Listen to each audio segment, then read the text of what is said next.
Good afternoon, everyone from here in New York City. We are glad that you were with us once again for our Jewish Gen Talks. Please let us know in the chat where you are logging in from. We have people who have registered from around the world. Let us know where you're from, where you're signing in from, and we will get started in just a couple of minutes.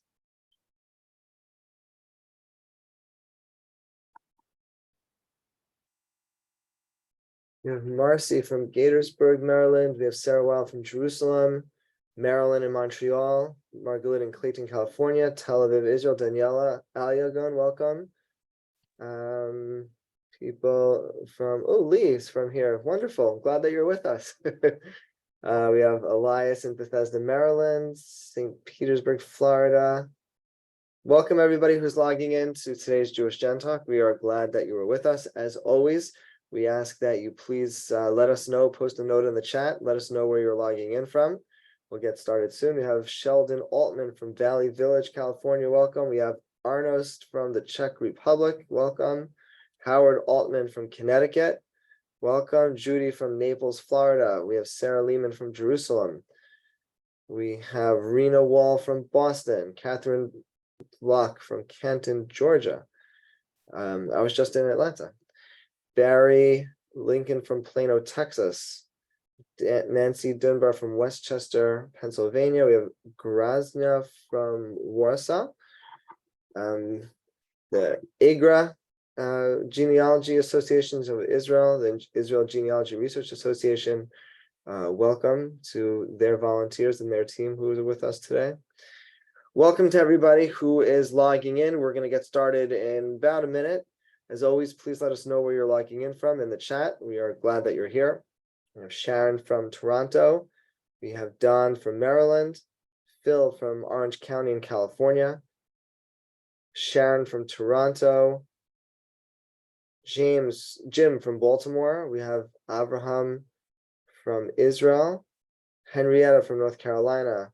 Richard from Ben Salem, Pennsylvania. We have Claudia from Brazil. Helene Spearman from Valley Stream. And we have Bruce Lee from Seattle. Judy from Montreal. Cheryl Lehman from Salem. And we have Rick from North Palm Beach in Florida. Welcome, everybody. We are so glad that you're with us today. My name is Avram Gwil, and I'm pleased and privileged to oversee Jewish Gen, which is the Jewish Genealogical Research Division of the Museum of Jewish Heritage, located in New York City. I'd like to welcome everybody from around the world, and I'd like to acknowledge both our Jewish Gen donors and volunteers from around the world who are joining us today. We appreciate your continued support. You are the fuel of Jewish Gen. We cannot do anything without you, and we appreciate your involvement with the organization. We have a very special talk today with Leigh Dworkin about how to break through Polish brick walls using Jewish genealogical research. A couple of notes before we get started. Number one, the session is being recorded. Leigh, thank you so much for allowing us to do that. So we will post it on the Jewish Gen YouTube channel later this afternoon is the goal. Number two is Leigh will be going through some questions and answers at the end with the time that's possible. You can post your questions in the Q&A on the bottom of the screen. Please do not put them in the chat. We're not going to be going through that for questions. The chat is available for all of you, the participants, to use, to comment as we go along, to connect with each other. But the questions and answers should please be put in the Q&A. Also, please keep the questions general in nature so that we can pull out and the questions that will be most applicable to everybody on this webinar. I'm sure that most of you received information about this webinar through one of Jewish Gen's emails or in discussion group or on social media. If you are not on the discussion group or on the Jewish Genealogy portal or on the Jewish Gen Facebook page, please register and sign up. That is the incredible place of being able to connect with Jewish Gen users from around the world. It's a real community of Jewish genealogists, people who share similar interests, who can help you with your research questions, who can provide advice. And it's a place where you can stay informed of programs like these. So I encourage you to please sign up for those networking opportunities. A little bit about our guest speaker today, about Leigh Dworkin. Leigh Dworkin is chairman of the Jewish Genealogical Society of Great Britain.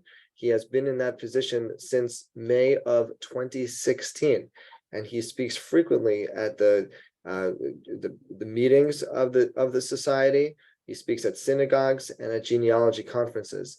He has been working on his own family tree for almost 40 years. Genealogical speaking, he considers himself to be 5/8 Polish, a quarter Lithuanian, and an eighth Belarusian, judging by his great-grandparents' nationalities, which is far more interesting and exotic than being just an Essex lad. Professionally, he is an IT consultant and has worked for international software companies in both England and California for the past 35 years. So Leigh, thank you so much for making the time today and for being with us. I will pass it over to you. I'll be turning off my photo and my mic, but if you need anything, I'll be here in the background, and it's all yours. Thank you. Thank you very much, Rami. Hopefully you can see my screen. Yes, perfect. Splendid. Okay, well, I am indeed Leigh Dworkin, chairman of the Jewish Genealogical Society of Great Britain, but I'm also the co-chair of this year's JGS conference, which is going to be in London. I do hope you've all heard about that, but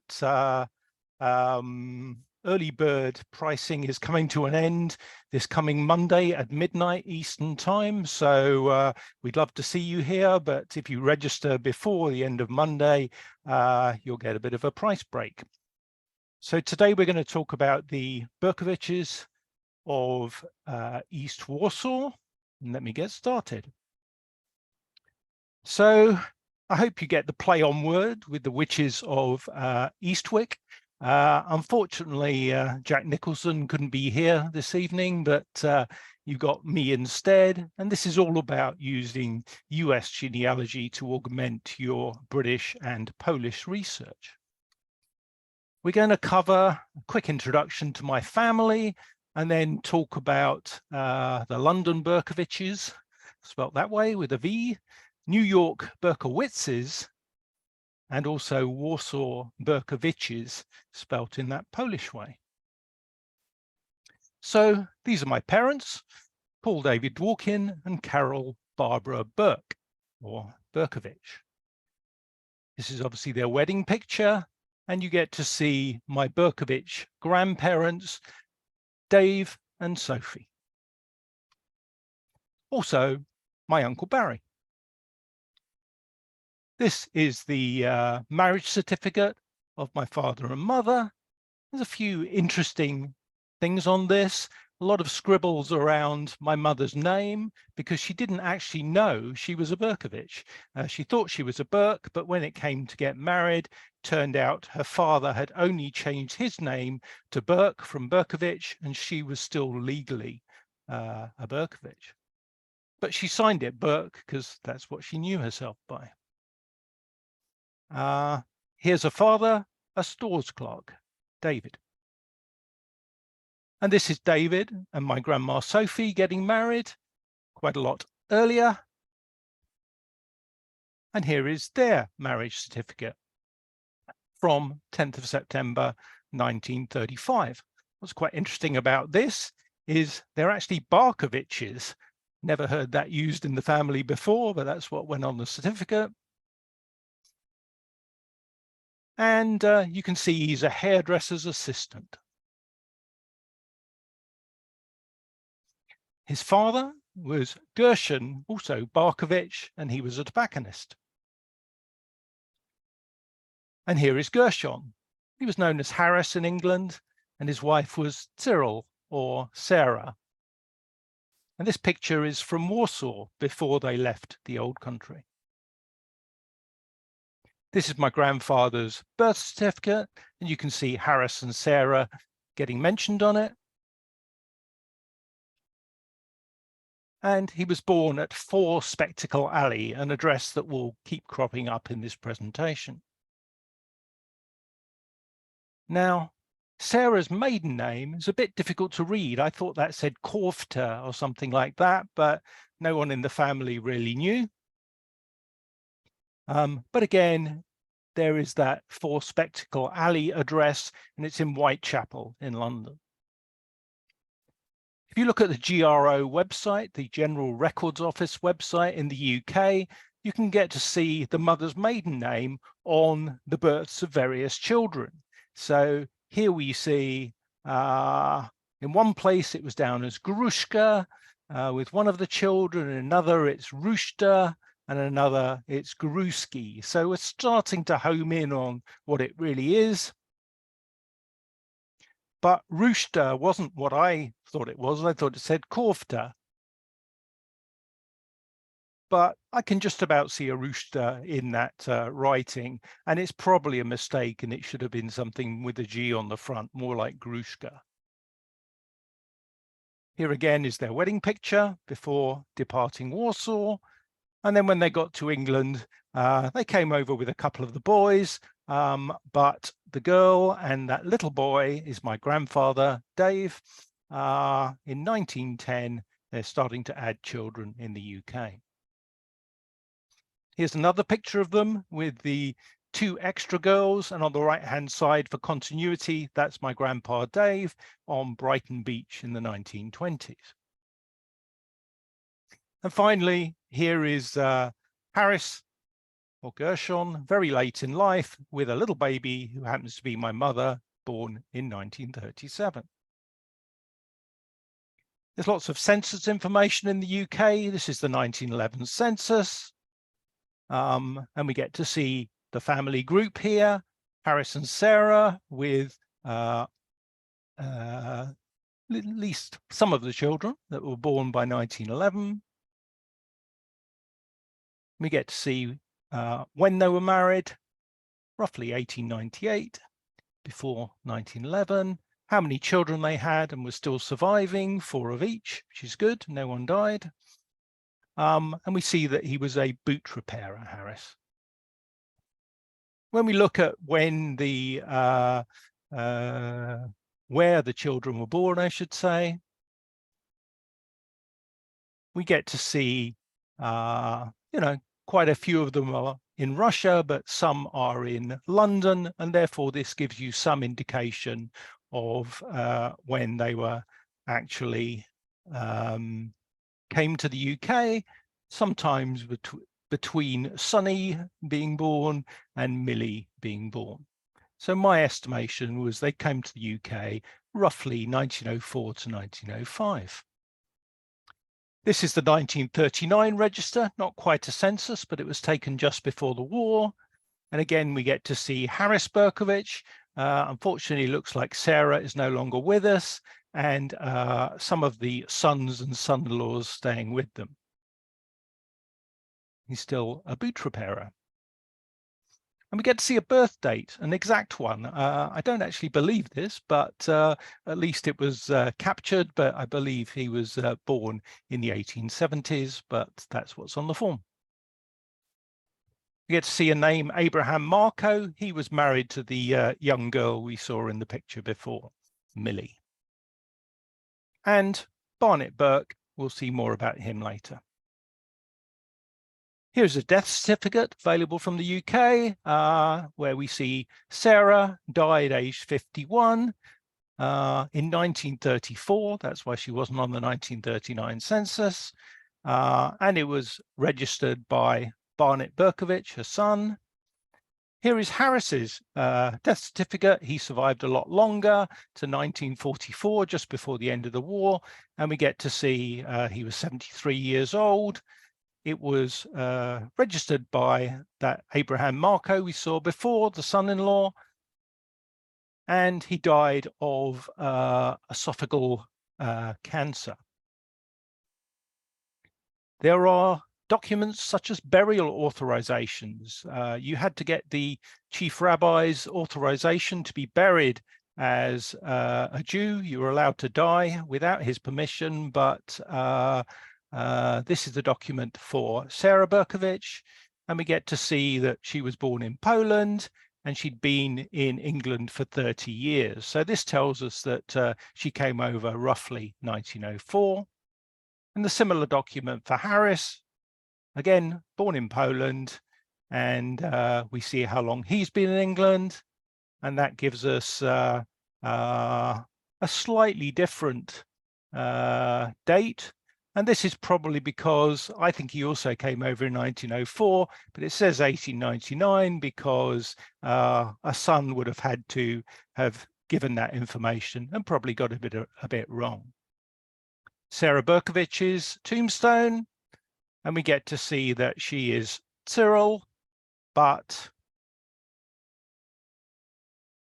now I wasn't quite sure what that said, but initially I thought, oh, Boris. Took me a while to figure it out, but more recently I think that's more likely to be Berish, something like that. But I quite like the idea of having a Boris as an ancestor. Here's a slightly difficult to read tombstone for Harris. It was sunny that day, and we get to see he is Gershon ben Avraham. His father's Abraham. One more tombstone, my grandfather David. He is David ben Gershon, also known as Harris or Hirsch. And the main reason I'm showing you this because it's the first time that my name gets carved in stone at the foot there.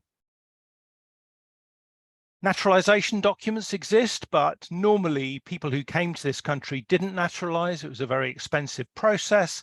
But their children who came over did for business reasons. And so Barney and his brother Sid, or Sonny, did naturalize.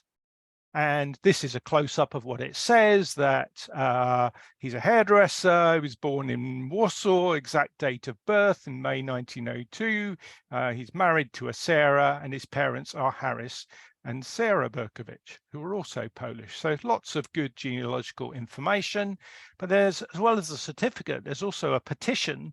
And this tells us that his parents are Harris Berkovich and Sarah Berkovich. He came to England in 1904, and the maiden name of the mother is Gruszka. So lots of extra information if you can get hold of the naturalization petition. So I started looking in Poland and looking for my great-grandparents' marriage record, and there are some problems with this. I found something, but full disclosure, there are other Gersh Berkoviches in Warsaw at that time. But using JRI Poland or JewishGen, this is what you get to see. The image isn't available, but there is a Gersh Berkovich marrying in 1901, but there is only that half of the record. There's no wife. And that's because the record has not survived, it's missing, and unfortunately only the index exists.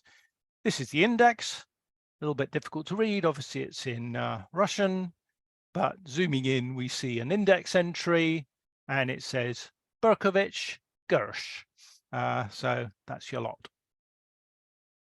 If we look at the other record, that was incredibly exciting. That was actually the first Polish record of my family I ever found. The birth of Barnet Berkovich that we saw earlier in 1902. And you can just click these days and get hold of the image. And whoa, here is a nice Russian record from a single click on JRI Poland or JewishGen. And you get to see that the father is Gersh Berkovich, the child is Bear, and the mother is Cyrilia Nislia Gruszka. So we're definitely dealing with the right people. And if you don't believe me, this is the wonderful ViewMate facility on JewishGen. And thank you, Alexandra, for translating the record for me. So what we have is Harris and Sarah. We sort of know the fathers from tombstones. We know the children. We've got some nice pictures. But we're kind of stuck going any further back and knowing who their mothers were because we just have the information from tombstones. So I was stuck with a Polish brick wall, if you like. There's no more records to be had in the UK, but what do I do about it? So let me introduce you to a slightly more modern picture of my mother in the middle, and on the left, my Uncle Barry. And I was crying over lunch one day about how stuck I was, and they came up with some stories. Here they are at the wedding again. My mother said, oh, she used to have a pen pal called Theda Berkowitz, and they changed their name to Barclay. And that's it from America. And my uncle said, after the war, an American cousin of my father's visited and said, hi, I'm Hyman. So suddenly I've got two new leads. Theda's quite an unusual name, thought it'd be easy to search. And even Herman isn't necessarily that usual. So I thought it would be worth doing some American research. As soon as I started looking for Theda, it was easy, found them on lots of different censuses available on Family Search or Ancestry, found passenger list, couldn't find naturalization docs for this family group, in particular for the patriarch Max and the matriarch Sadie. But I did find online trees and used Facebook to contact living relatives. So let's look at some of those. Max and Sadie are the parents of Theda, and this is the 1940 census. And we get to see a nice family group. Helen, Theda, and Shirley Jean are the children of Max and Sadie. Some are born in Poland or Russia, but most of them are born in Missouri. And Max is a shoemaker in a shoe shop. They're on Blake Avenue in New York, in Kings County, in Brooklyn. 10 years earlier, there's Max and Sadie again. And it actually looks like Paddy, but it really is Sadie. The same children, Helen, Theda, and Shirley. Same sort of information. Obviously, they're a bit younger. Some information about when they came to the country. But now they're in St. Louis, Missouri. And they're living on Wells Avenue. 10 years earlier, 1920 census. A little bit different, and we get to see Max and Sadie, but this time just with Helen because the other children are not yet born. But he's still a shoe repair guy in a shoe shop, and they're still in St. Louis, Missouri. On Lincoln Avenue. So I usually put together these little spreadsheets, a census map, and you get to see how the children come and go, but here a fairly straightforward view of the family changing over time. This is the passenger list for Max, and we get to see Max Berkowitz. He's coming in on the SS Majestic, and he was coming from what looks like F, but it's actually G Berkowitz at 4 Spectacle Alley in London East. So that's my great-grandfather, Gershon. And he's going to, in America, a brother, L. Berkowitz, on 222 East 199th Street in New York. And he's from Warsaw. Now, my mother and my uncle had some family photos that were sent over because Theda was my mother's pen pal. And we did actually have pictures of Max and Sadie and the 3 girls, Helen, Theda, and Shirley, in order there. Other family group pictures where we get to see that Helen has probably got married to someone called Al and had a small child called Neil, and Theda has either married or at least got a boyfriend called Ben Spira. I started looking at online trees and found Max and Sadie on a tree owned by a Raider, the Raider family tree. The owner was a Rachel Raider, and so I reached out to her. I actually reached out to 6 different Rachel Raiders on Facebook. But this one I reached out to, it was the right one, in 2013. And almost 3 years later, she finally got back to me and we exchanged family stories, hi, you don't know me, but etc., trying to work out who everyone was.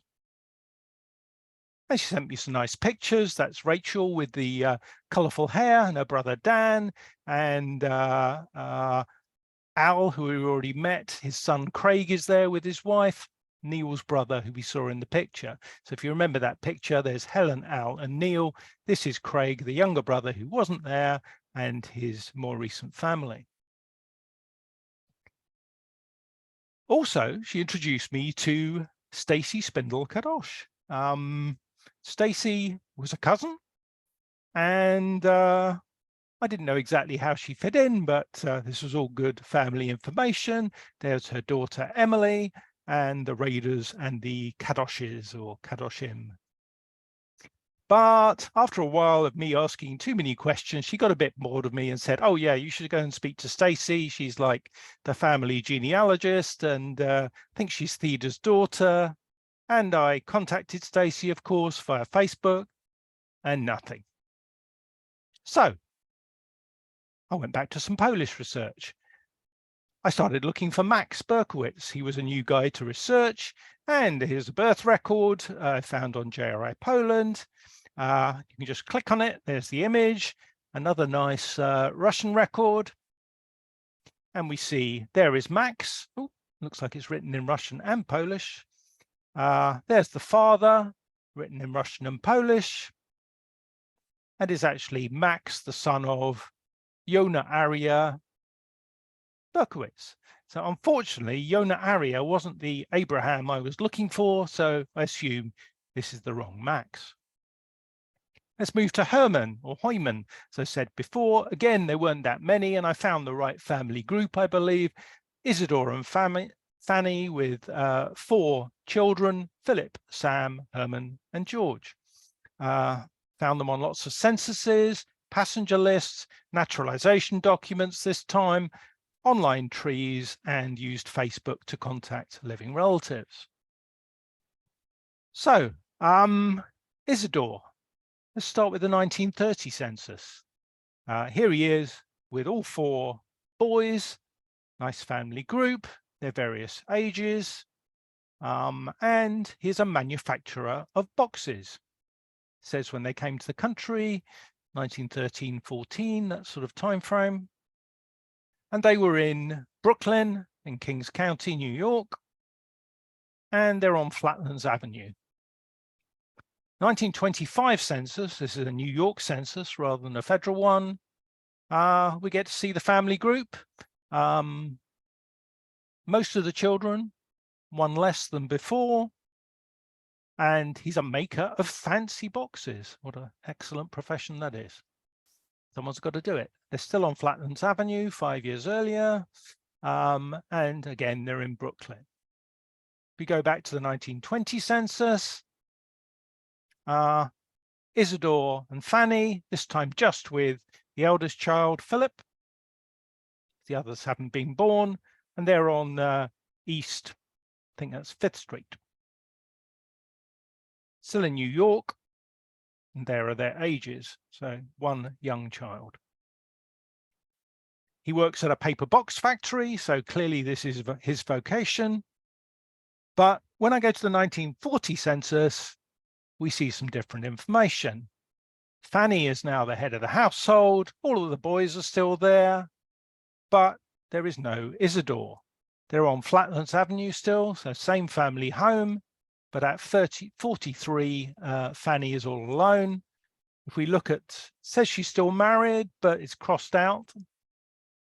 And if you look at what they're doing, it looks like the boys are having to work in gas stations, being a new worker, trying to support their mother, who is the head of the house. So slightly different census map with a black mark. Where is Isidore? He's probably passed away. If we look at the passenger list of when Isidore came to America, we see he was on the SS Vaterland. That's what it looks like. And he is Itzka Berkowitz. And, oh, this is interesting. His mother looks like Losa Berkowitz from Warsaw. And she's on Ulrika Preisky, number 82 or 62, I can't remember. And going to brother M, that's almost certainly Max in New York. Born in Warsaw. His naturalization documents, this is the certificate of arrival. He's called Ignatiski Berkowitz rather than Isidore. And a better picture of the SS Vaterland. And these are the two naturalization documents, the Declaration of Intention and Petition for Naturalization.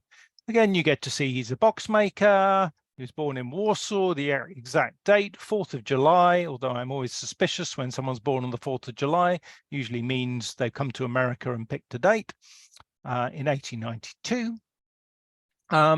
Where they're living, came on the Vaterland, and various other information about when they came to the country. Similar information on the petition, which was later. At this time, you get to see mention of Fanny, her date of birth, and the son Philip, who'd been born by this time. I had got some pictures of this group sent from Theda to my mother because she was the pen pal, and no picture of Isidore, but there's Fanny and some pictures of Phil, Georgie, Herman, and another one of Georgie during the war.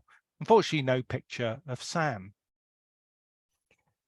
I looked online for family trees and found this group in a McDaniel family tree, and on the right where it says Berkowitz, you know, there's definitely some Berkowitz ancestors. The children at the bottom are Berkowitzes, but I was struggling to contact Darrell McDaniel, who is the owner of this tree. Here he is, managed to find pictures with the Berkowitz children. Christy is his daughter. I think she was married to a Berkowitz, but absolutely no luck in getting hold of these people. They won't talk to me. I think there must have been a messy Berkowitz divorce, and obviously Leigh is another bad Berkowitz. So I started looking in Poland again for Isidore and managed to find a few Jacek Berkowitzes. There he is, born in 1893, but unfortunately, again, the record has not survived. It's missing. It appears in the index. This is what the index looks like. And we get to see, we zoom in, Berkowicz, Jacek. So not much information other than what's already been transcribed in the JRI Poland index. So Itzka or Jacek was known as Ignatiski on the certificate of arrival. Definitely a Berkowitz, but not much extra information. So our conclusions are we have Max Berkowitz. We know Isidore is Max's brother because that's what it said when he was going to Max in America. We have G. Berkowitz, that's Gershon. And we know Max is Gershon's brother because he came to America from there. And we know there's a parent called Losa on 82 Prysky Street in Warsaw, and most likely Isidore's mother and probably the mother of the brothers too. Not certain, but a good assumption to be proved. But try as I might, I couldn't find much about an L. Berkowitz on 199th Street, sorry, East 199th Street, number 222 in New York. So that was still a mystery.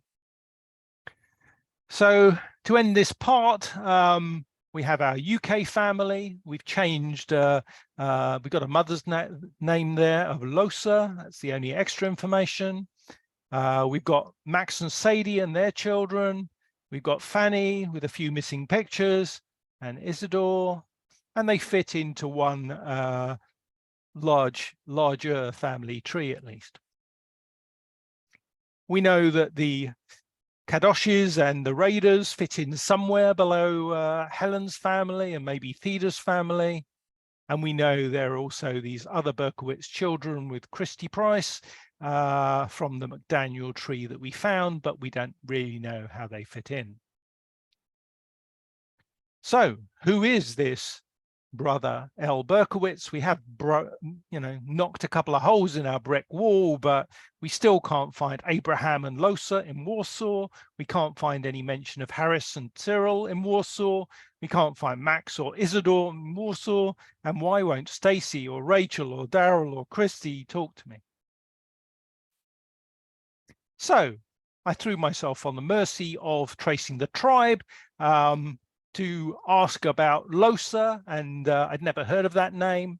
And people came back and told me, oh, it's definitely Rose, or it's Laura, or it's Sora, the derivative of Sarah. But they were fairly sure it wasn't Losa. No one had ever heard of that name. No way, Jose. Oh, could actually be Jose. No, never mind. So in the end, I concluded it probably was most likely to be Sora, some sort of derivative of Sarah. To solve the L. Berkowitz problem, I said, help me, 199th East 199th Street, 222, lots of helpful advice saying that street wasn't nearly that long. There weren't 222 houses on it. So I zoomed in and zoomed in even more and decided I'd made a stupid mistake. It isn't 199th Street. It's actually 109th Street, or East 109th Street in New York. And it was the upstroke of the N that was confusing me. And as soon as I looked in the right place, there was Louis Berkowitz, the mysterious L. Berkowitz, and found him on the 1910 census. Here he is with his wife, Luby, children, Rose and Sam. They're in New York. They're various ages. Children are 3 and 4 months. And what was quite interesting is that Rose is down as English, or born in England, rather than in New York. So something else to research in England. Oh, looks like he works in an ironworks factory. They were on East 109th Street at number 222, as we'd already established, so exactly the right place. And I ordered Rose's birth certificate in England, and here we get to see that the mother's maiden name, she's called Lily here, was Shapiro. And unfortunately, they weren't born at 4 Spectacle Alley. I'd kind of hoped they were staying with Gershon, but you can't have everything. Looking back at American censuses in the New York 1915, managed to find them.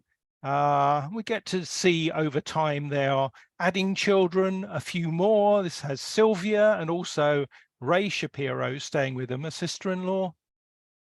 They're still on East 109th Street. On another census, the 1920, we get to see the family group, but now they're no longer in New York. They're in Hamden, Massachusetts, and the family is growing. We've got Arthur, we've got Sylvia added, and they seem to be on Bond Street. Yeah. So he's a gas fitter, has his own shop, slight change of profession. And then we go forward in time to the 1930 census. There's a continuation. They're really adding a fairly large number of children. And they're on Algonquin Street in Springfield, Massachusetts, Hampden County. Here are the extra children, George, and I think that's Elise. And finally, in the 1940 census, more children added after Elise. Here's Richard, the youngest. They're on Medford Street, Hamden, Massachusetts, still Springfield, and now he's a plumber in his own shop. So a fairly standard family group. The family is expanding. At some point, the older children move out, as you might expect. We found him on the passenger list. He came in as Leigh Berkowitz. And he'd come from Gershon Berkowitz's place in 4 Spectacle Alley, Whitechapel. Seems to be the right thing to do. And in America, he went to stay with a brother-in-law, Sam Stein. So Sam is more likely than not married to a Berkowitz sister. And he came from Warsaw, and the address he went to was 214 East 98th Street in New York. Here's Lily coming over, not with her husband, but we see a slightly strange one. The child and the mother are both called Lilia, must be a mistake. She's come from 4 Spectacle Alley, where her husband was apparently, L. Berkowitz.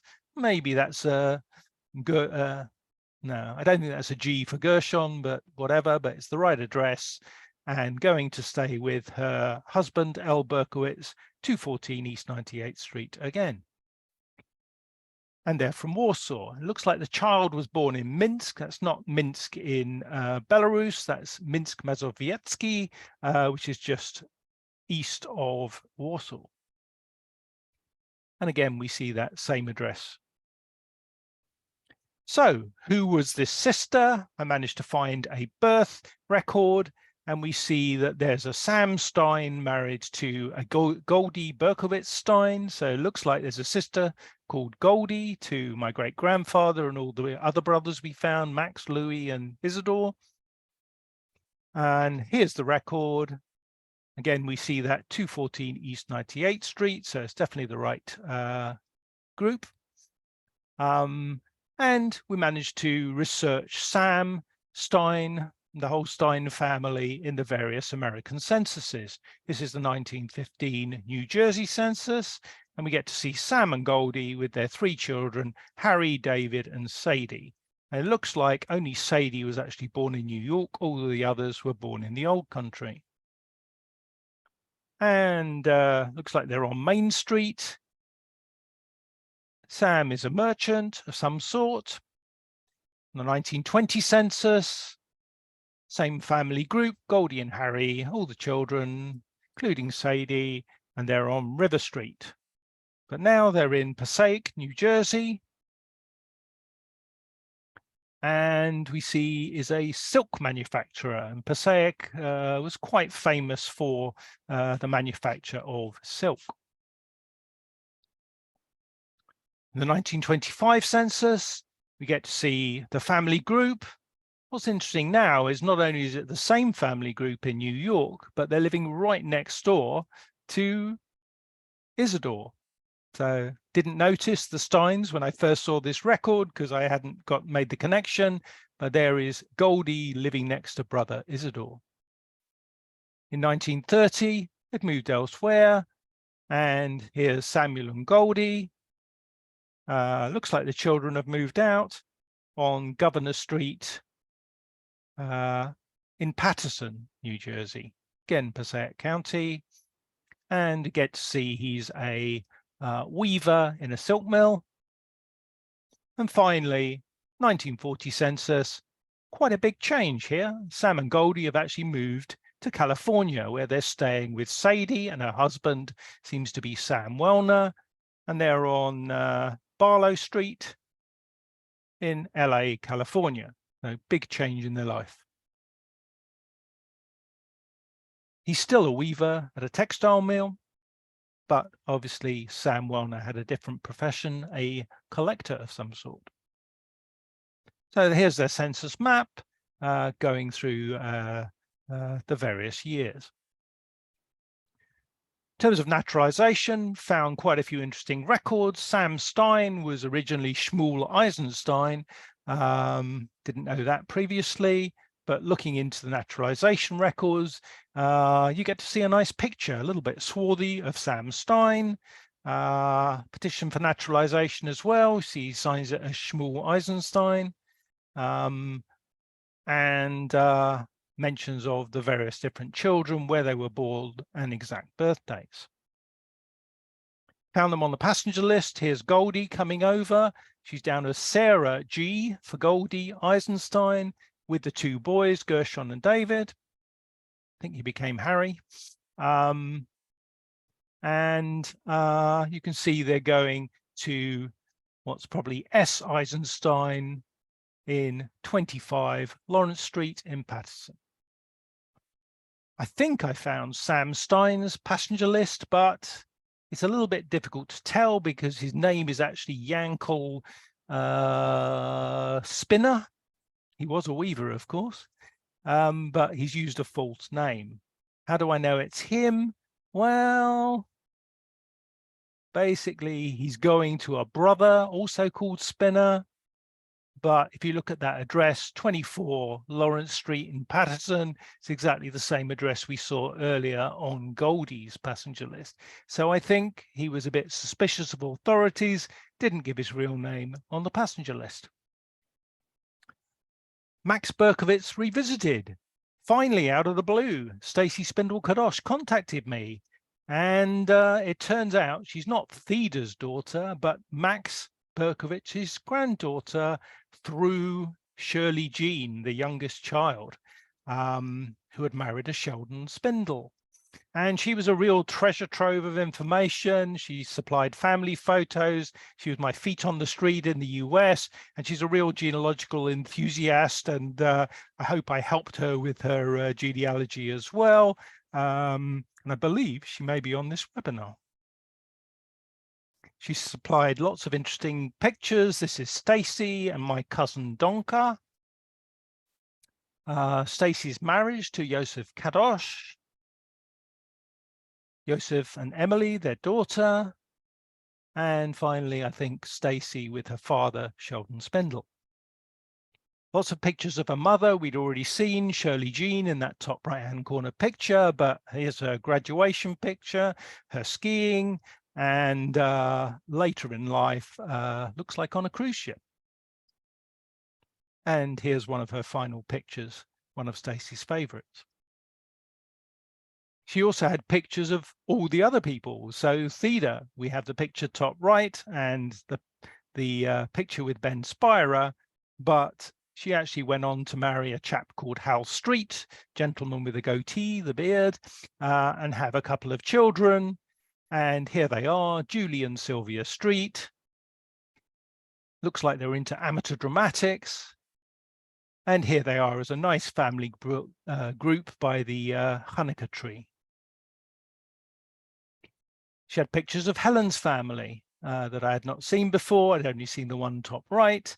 And there's Uncle Al Rader with Helen and also with Shirley Jean. Other pictures showing Craig and Neil, their two children, two boys. But she also had some historical photos. There was one that she didn't really know who it was, signed by B. Berkowitz. I was able to say, oh, that's my great uncle Barney. And she had this picture on her wall, not a clue who these people were. Had their names, Carol Barbara, Barry Jeffrey. They're, of course, my mother and my uncle Barry. But I finally managed to put names to the faces she'd been staring at for years. She had pictures of Max and Sadie with Helen when Helen was much younger. And also a mystery man and three boys. I thought that was quite interesting. And many other mystery pictures. Who on earth are these? Not a clue. This one had Harry on the back. Don't know about the one in the middle. And this one had the address of a photo studio in Warsaw on Ulica Twarda, number 24. G Binder, I think it says. She had a strong box of extra information with lots of letters from Theda. You see the Berkeley name that my mother knew about, and where people were buried, exact burial locations, who they were buried by, ketubas, information about what Shirley Jean's Hebrew name was, looks like Sosa. And I think these are Social Security application cards for Max Berkowitz, the other side, and also the original certificate of naturalization that you don't get on Ancestry. That's just kept by the family for, I think this must be for Max Berkowitz. Then we went to go. When I finally met Stacey, we went and visited the cemetery. Here are Max and Sadie, not looking quite as vibrant as in earlier life, but here they are in death. And we see from the Hebrew that Max is Mendel, Ben, Rev, Shmuel. What? Oh my God. Not Abraham. This was very upsetting at the time, but I decided to just carry on doing the research. I really thought Gershon's father was Abraham, but clearly Max's father is Shmuel. Very upsetting. Stacey ordered some records for me. Here are Max's naturalization documents. He came in on the Majestic, nice picture of it. And here is the declaration of intention, the petition for naturalization. And we get to see he's called Mendel, later Max. He was a shoemaker, born in Warsaw, the exact date, 15th of March, 1885. Came in on the Majestic, married to Sadie, and she was also born in Warsaw. Similar information with Sadie on the petition, but now also mention of children. This Helen and Theda had been born by the time they naturalized. And we get a real signature for Max. 2 of them. So I learned that he's called Mendel. That was quite interesting. So I started looking on JRI Poland for Mendel and found this record. Click on it to get the image, and we get to see there is Mendel. Father is, looks like Yankel Berkovich. Yankel, yep. And so it's Mendel, son of Yankel, which is not Shmuel. So unfortunately, that was probably the wrong record, someone else. Let's revisit Isidore briefly. He was the only brother I didn't have a picture of, so I was so hoping this was Isidore with his 3 of his 4 boys. Has to be Philip, Sam, and Herman. Unfortunately, I got a slap round the face when I went to visit my uncle and said, "Don't be stupid, that's Gershon, and that's your grandpa Dave," the young boy there, along with Barney and Sid. And of course, now I can see it, but I so wanted it to be Isidore. As well as Isidore's non-picture, I found a marriage record when he was marrying Fanny. And this is quite interesting. It's got the names of Isidore's parents. There is Samuel, that matches Max's tombstone, and a new name, Shosha, Gegor. Maybe Geor, not sure. So, that's interesting. Remember the name? It was Losa, and then it was Sora, a Sora derivative. But now I think it's actually Shosha. That is definitely a derivative of Sarah. And some of you may be familiar with the Isaac Bashevis Singer book called Shosha. I read it, I bought it, and unfortunately, it's not my relative. But I think we have a handle on what the matriarch of the family really is. So, Louis Berkowitz, a little bit of information about him. It took me a while to find him because he's changed his name to Berkwit rather than Berkowitz. Seems obvious now, but I'm still trying to contact the tree owner, but there is information online, pictures of Louis and Lena with all of the children, including Rose on the left there that was born in the UK. Could it be the mysterious Harry? The only real connection is the round glasses, but I thought that was a possibility. When I look on their tombstones that I found, we actually see Leib Herschel. So maybe there is a Harry connection. Hirsch, Harry, Leib is the Louis, and also there with Lillian Lipka, looks like.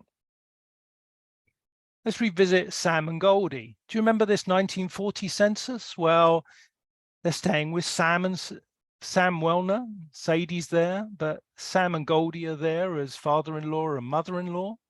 But I suddenly realized there was a young child called Jerry Wellner. And he could still be alive. He'd only be 80 years old when I did this. So I Googled him. And I found some officers of violin makers. And I don't know what drew me to this, lots of other search results, but it just felt right. And I found a website. and there was an email address for Jerry. So I sent an email off. Hi, Jerry, hope you're well. Trying to find you. Are you the right Jerry Wellner? And he said, wow, you found me. Got to hit him one. He's quite curious how I managed it. But what Jerry managed to do was introduce me to the rest of the family, supply the original Sam Stein naturalization certificate. They have the original, and then send me to lots of other members of the family, sharing trees. I was introduced, well, there's Jerry. Vicky was the main genealogist in the family, also Terry Dunn, Beverly, Leslie, Estelle. I got to meet some of these people, but basically lots of different people interested in family history. Another tree, one of the jewels in the crown was some audio recordings of Sam Stein in 1976 when he was 95, being interviewed by Vicky, the genealogist, along with Sadie Wellner, the daughter. And this told me his date of birth, the name of his parents, the fact that Louis, who we met earlier, had helped him escape because Louis was a revolutionary in Warsaw, where Sam Stein was born, or his parents were born in Machów near Ostrich. Lots of information about Goldie's siblings, which I was most interested in, the Berkowitzes, Louis and Max. Harris and Gershon were apparently two different people, which is strange because I know they're one. They're in London. And apparently Gershon was killed in World War II by one of those bombs. Well, I knew that not to be true because we saw his death certificate earlier and he had esophageal cancer. More information about Goldie and how Shosha had actually come to America. I always imagined she would have died in the old country, but in 1924, when the quota eased, she came and stayed with Izzy in New York because Fanny used to keep kosher. Shosha's husband, Shmuel, accidentally cut his thumb in a meat factory and got killed by the infection. So lots of good family, well, bad family stories, to be honest. This is Terry Dunn. She came to England and met me and shared lots of family stories, family information, pictures of Sam and Goldie, for example, and the children. These are the children, Sadie in the middle, the boys who married other ladies, and pictures of them gradually getting older. This is Jerry Wellner getting married, along with Sam and Goldie, and more pictures from other family functions as more and more children were added as Sam got to be 95 years old. There were trees supplied to me. Some of this I knew to be inaccurate. So this is where Harris and Gershon are split out into two people. There's someone called Fradel, who another sister who no one knows much about. But lots of trees because they've done a lot of genealogy. And from people I met, Terry Dunn, the Frischers, I got lots of information. There were stories, you know, this is probably more valuable than names and dates. And some of the stories were about Shosha coming to America and how she was very nervous because she just, you know, she only spoke Yiddish. Quota system had just opened to allow her in. And this is Sadie talking about how excited she was to meet her grandmother. Stories about the grandfather having died from having his thumb cut off, and stories about how Shosha was quite a businesswoman and managed to get a great deal on a chandelier. But also stories about when she came over and what it was like talking to her and how frightened she was, and how all of the children were revolutionaries in Warsaw, and how on every May the 1st there was a declaration of revolt. And also stories of the pogroms that were taking place in Warsaw and elsewhere. I managed to put faces to the names by combining the trees with the pictures. So obviously Goldie and Sam Stein, the children we've seen, but now adding in the children getting older, all the way through to the present day, and little Shaka, who was born just in 2016. So I think you'll find we've managed to piece together a much more extended family tree. We've added Louis's family. We've added this massive Goldie and Sam Stein clan. We think Fradel might have gone to Argentina, not quite sure about that. There she is in that picture. And we've managed to link in a lot more of Helen, Theda and Shirley's families, even though we're still a bit shaky on Isidore and Fanny's families. Finally, Shosha, hidden in that information packet brought to me by Terry Dunn when we met in the UK. I finally get a picture of Shosha Berkowitz. She was born Shosha Gegor, perhaps Gaia, maybe Gaia spelled differently, but she is the first and only picture of a great-great-grandparent I have in my collection. So that really was the best part of all this research. So thank you for listening. I hope it's been interesting. It is mainly my family, but you'll see we started with Harrison Gershon. We added Max, Isidore, no picture yet. We added Louis and his family, Goldie and Sam, but not sure about Fradel yet. More work to be done. But the icing on the cake is really that picture of Shosha. So with that, I'll stop and hand you back to Avrami to help with any Q&A that might have gathered. Thanks very much, everyone. Leigh, thank you so much. That was fascinating. We do have some questions. I will go through them and let's see.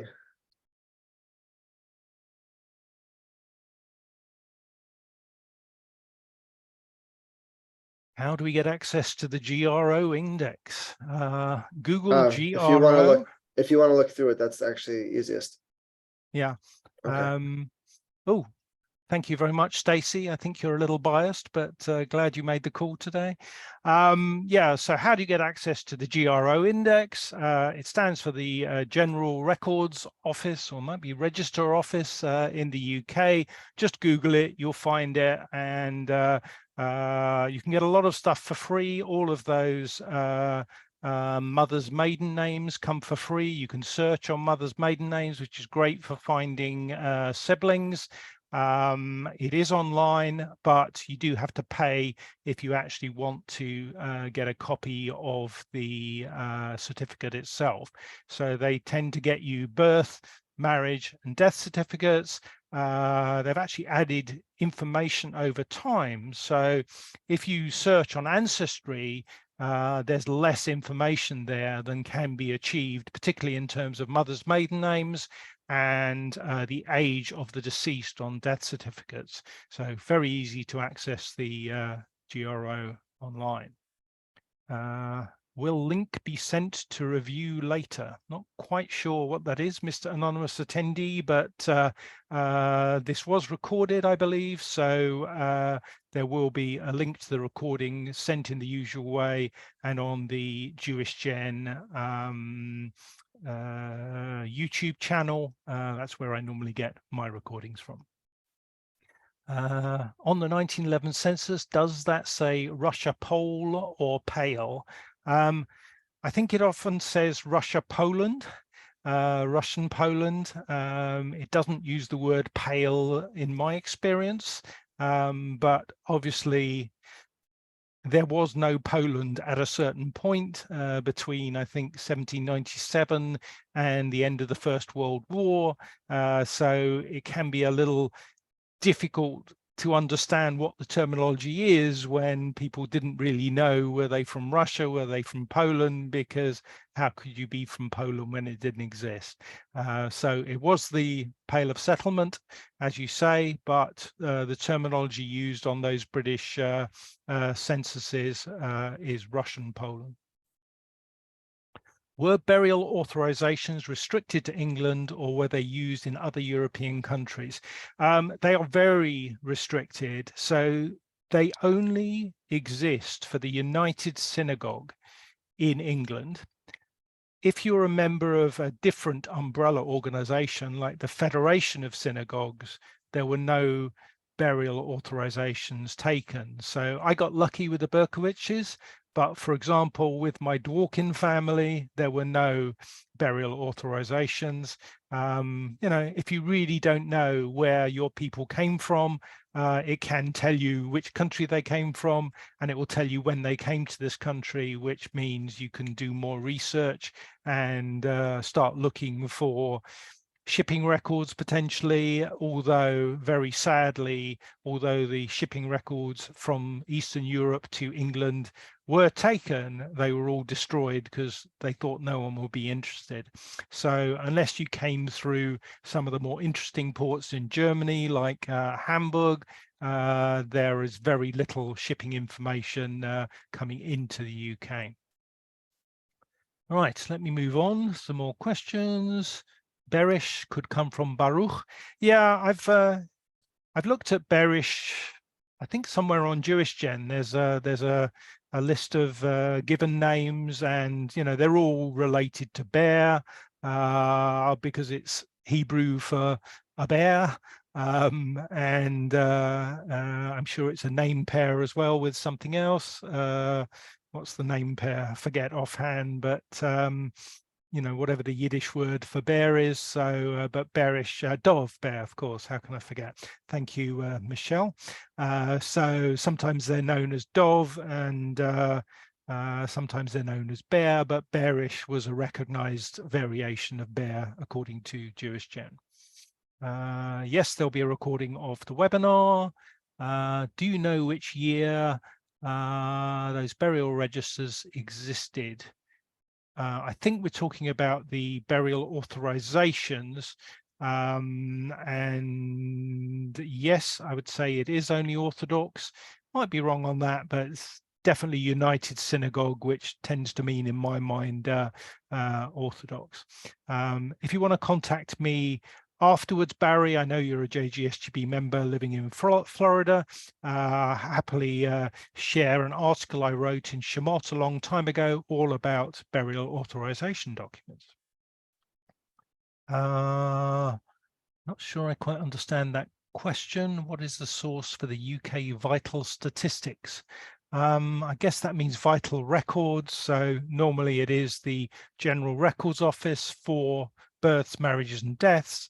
Censuses are kept elsewhere at the, well, they're accessible at the National Archives, and naturalization documents are also available as well as on Ancestry. Some of them, the full records are available at the National Archives in Kew.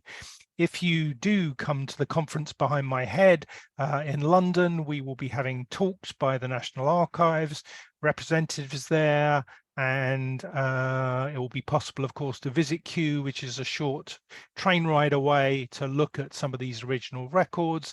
I should just warn people that for some of the records, you have to take a short course before you're allowed to touch them, but quite a lot is available online as well. Do you have a Bella Berkowitz in your UK family born in Hackney? I'm afraid not. Sorry, Odile, but you know, Berkowitz means son of the bear, so there are quite a few bears out there. Let's move down. When you contact people via Facebook, do you look them up individually by name or use a page like JewishGen? Yeah, I don't. The trouble with using other sources such as Ancestry.com is I find not everyone reads their email there. I've been more lucky with Facebook, but I've tried to contact an awful lot of people. So yeah, it's a bit tricky. Basically, I contact people any way I can think. If one way doesn't work, I'll switch to the other. I've probably been most lucky on Facebook, but I've been using LinkedIn. I've been, I don't use Twitter much for this, but other people apparently are using Instagram. So, you know, use whatever method you can think of. Let's move on. Question from Steve Ridkin. How can you obtain birth, marriage, and death information from Russia and Belarus? Looks like most of my dad's family came from the area around Grodno. Well, guess what? So did mine. My Dworkins are, I finally found them in the Grodno archives. And the best way to obtain certificates, provided they survived, which is not the case in a lot of cases, especially with my family, no births, marriages, and deaths. But I used an organization called the Together Plan. They're trying to rejuvenate Judaism in Belarus.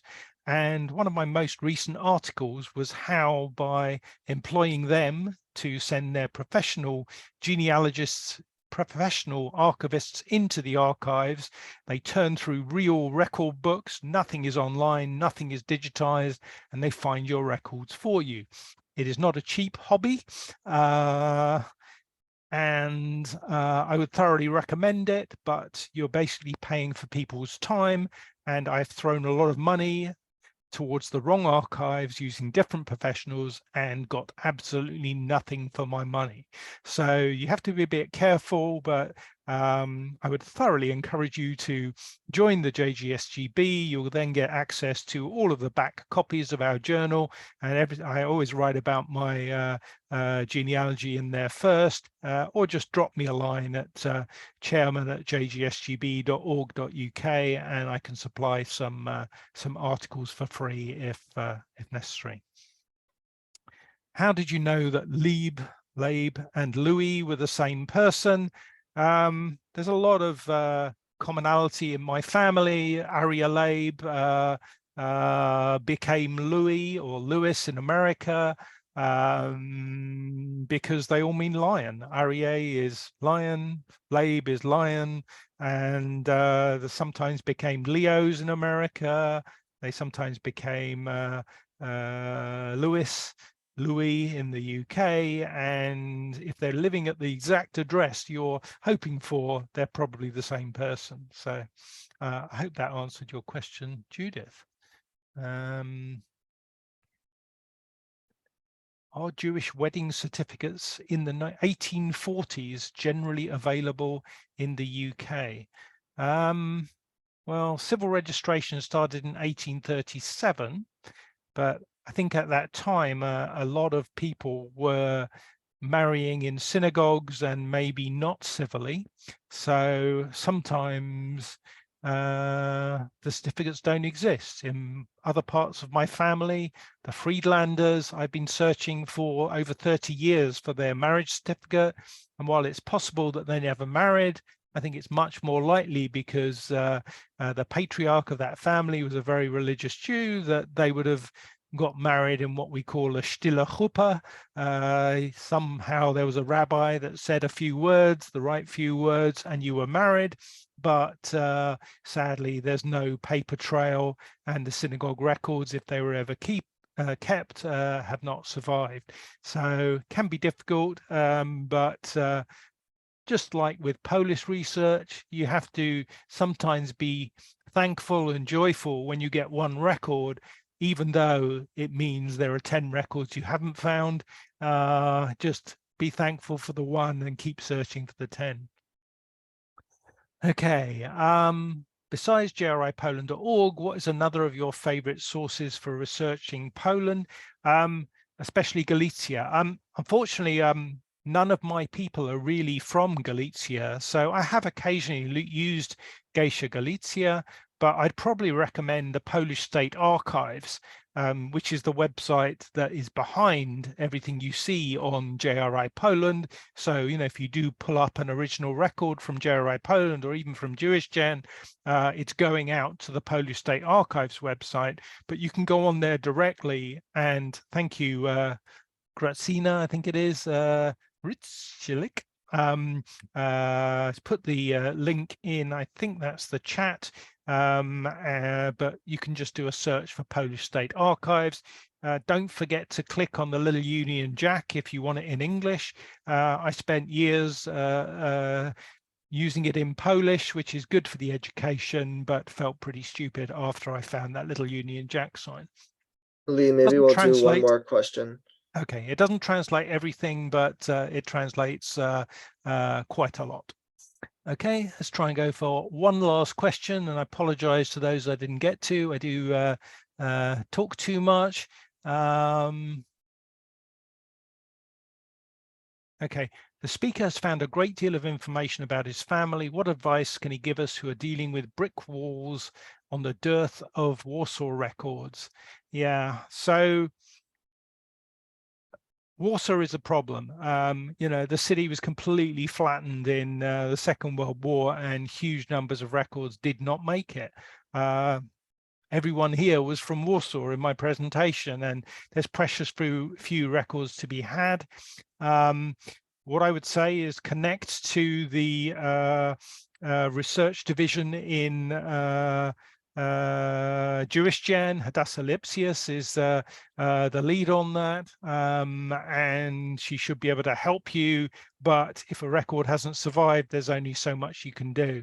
Keep looking. There are other websites as well. There's some Polish specific websites that might have other records. Don't be afraid to look at family search. There are sometimes microfilm that have not made it onto JRI Poland or JewishGen,